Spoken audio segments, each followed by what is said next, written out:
చదివే గాడిద అనే కథను విందాం.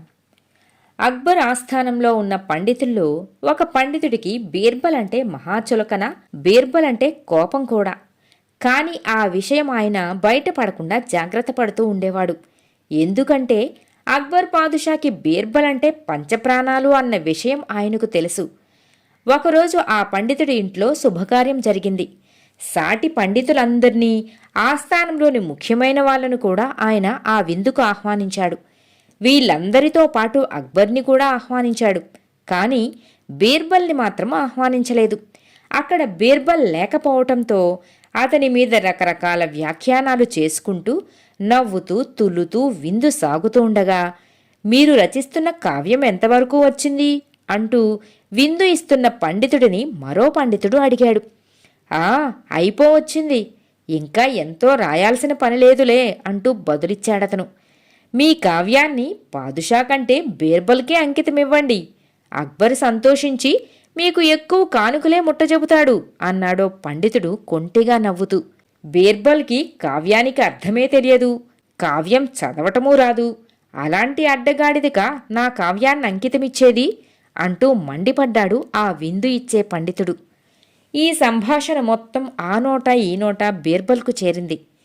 తాను విన్నదాన్ని ఆయన మనసులోనే ఓ మూల భద్రపరుచుకొని అవకాశం కోసం ఎదురుచూడసాగాడు. ఇలా ఉండగా ఒకనాడు సభలో ఉండగా అక్బరు, మీలో ఎవరైనా ఒక ఘనకార్యం చెయ్యగలరా అని అడిగాడు అందరినీ చూసి. ఏమిటో చెప్పండి అన్నారు అందరూ. ఇది అది అని కాదు, మీకు తోచింది కానీ, మీరు చేసింది గాని ఆశ్చర్యంతో పాటు అద్భుతం అనిపించాలి. అలా చేసిన వాళ్ళకి ఒక గొప్ప బహుమతినిస్తాను అన్నాడు అక్బర్. సరే సరే అన్నారు అందరూ. బీర్బల్ వైపు చూశాడు అక్బర్. నీ సంగతి ఏంటి అన్నట్లు. ప్రయత్నిస్తాను అన్నాడు బీర్బల్. అందరికీ 1 నెల రోజుల సమయాన్ని ఇచ్చాడు అక్బర్. ఎవరికి వాళ్ళు ఏం చేస్తే బావుంటుంది? బీర్బల్ కంటే తమనే గొప్పవాడని అక్బర్ మెచ్చుకుంటాడు అనుకుంటూ ఆలోచించి తమకు గొప్పగా తోచింది చెయ్యటానికే నిశ్చయించుకున్నారు. అక్బర్ ఇచ్చిన గడువు పూర్తయింది. అందరూ సభలో ఉండగా ఎవరేం ఘనకార్యం చేశారో చెప్పమన్నాడు అక్బర్. ఒక పండితుడు లేచి నిలబడి, ప్రభూ, నేను తమ మీద 1116 కీర్తనలు రాశాను, ఇవిగో అంటూ ఆ కీర్తనల ప్రతిని అక్బర్కు అందించాడు. మరొకడు లేచి, ప్రభూ, నేనెంతో కష్టపడి తమ కోసం స్వయంగా ఈ అద్భుతమైన కుచ్చుటోపీని అల్లాను. ఈ టోపీ వెలుగులో ఒక రంగు, చీకట్లో మరొక రంగుతో మెరుస్తుంది అన్నాడు ఇంకొకడు లేచి. రాజా, నేనెంతో కష్టపడి ఈ పిడిబాకును తయారు చేశాను. ఈ పిడిబాకు పిడి బరువు బాకు బరువుతో ఉండే వ్యత్యాసం వలన ఎలాంటి వాడు విసిరినా అతడు విసిరిన లక్ష్యానికి బాకు ఖచ్చితంగా గుచ్చుకుంటుంది అంటూ చెప్పాడు.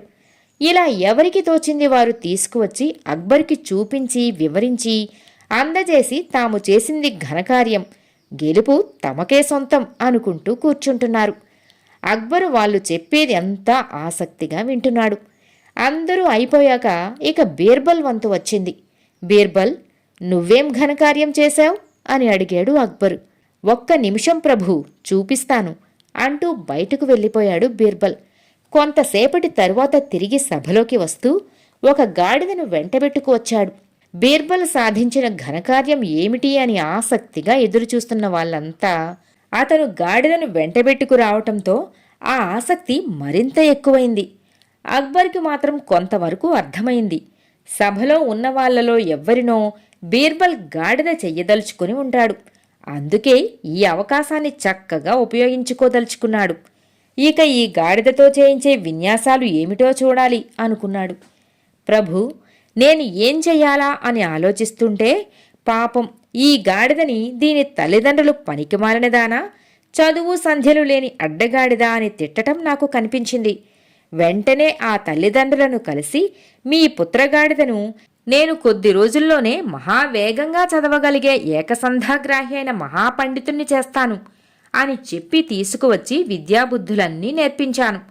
ఇప్పుడు ఈ గాడిద మహాపండితుడు, ఇందులో ఎలాంటి అనుమానము లేదు.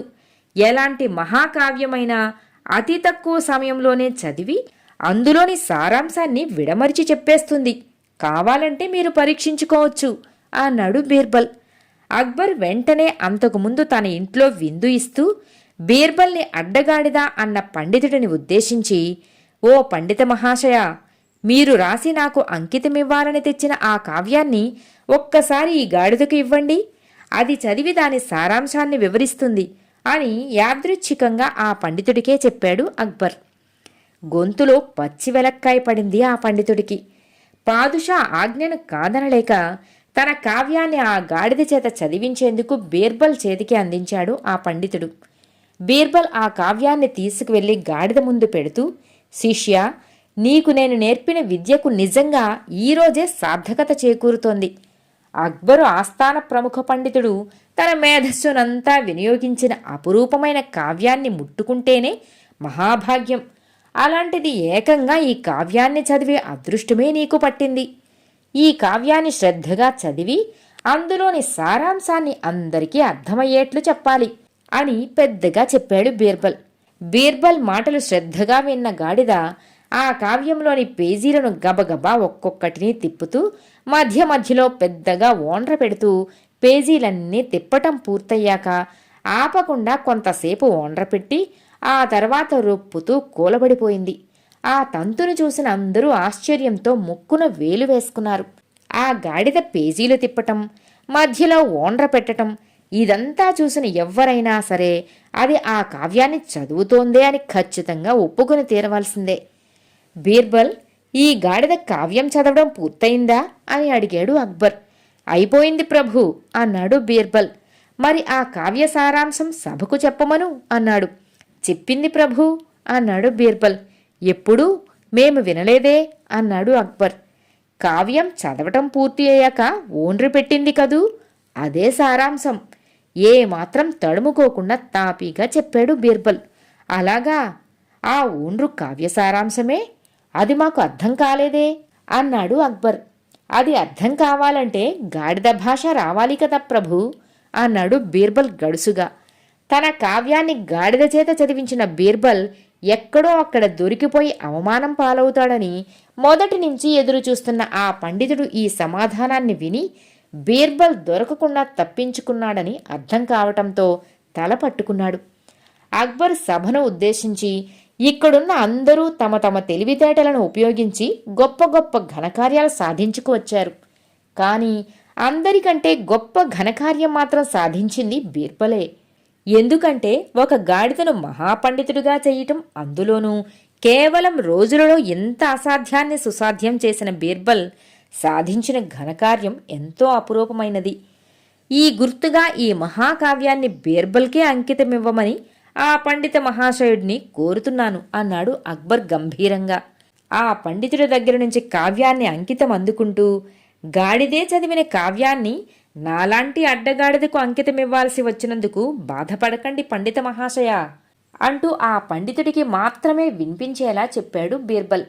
అందరూ వెళ్ళిపోయాక బీర్బల్ని పిలిచి, బీర్బల్, ఆ గాడిద నిజంగా పండితుడా అంటూ తన సందేహాన్ని వెలిబుచ్చాడు అక్బర్. కాదు ప్రభు, పొట్టకోస్తే అక్షరం ముక్కరాదు దానికి. మరి అది పుస్తకంలో పేజీలు అంత గబగబా తిప్పి చదువుతున్నట్లు నటించింది అని అడిగాడు. గాడిద అని తిట్టిన సంగతి చెప్పి అతనికి ఎలాగైనా బుద్ధి చెప్పాలని అందుకే ఆ గాడిదను తెచ్చి దానికి వారం రోజులు తిండి మితంగా పెట్టాను. ఆ తరువాత ఒక పుస్తకంలో పేజీకి ఒక గడ్డి పరక పెట్టి దాని ముందు కూర్చొని పేజీలు తిప్పాను. అందులో ఉన్న గడ్డి పరకలు అది తినేసింది. ఆ తరువాతి రోజు గడ్డి పరకలు పెట్టి ఉన్న పుస్తకం దాని ముందు పెట్టి ఊరుకున్నాను. గడ్డి పరకల కోసం అదే పేజీలు తిప్పుకునేది. పుస్తకంలో తిండి దొరుకుతుందని దాని ఆశ. అందుకే కావ్యం ముందు పెట్టగానే పేజీలు తిప్పుతూ చూసింది. ఎక్కడా గడ్డి కనిపించకపోయేసరికి ఓండ్రు పెట్టింది అంటూ అసలు విషయం చెప్పాడు బీర్బల్. బీర్బల్ సమాధానానికి అక్బర్ పొట్ట చెక్కలయ్యేలా నవ్వుకున్నాడు. కథ సమాప్తం.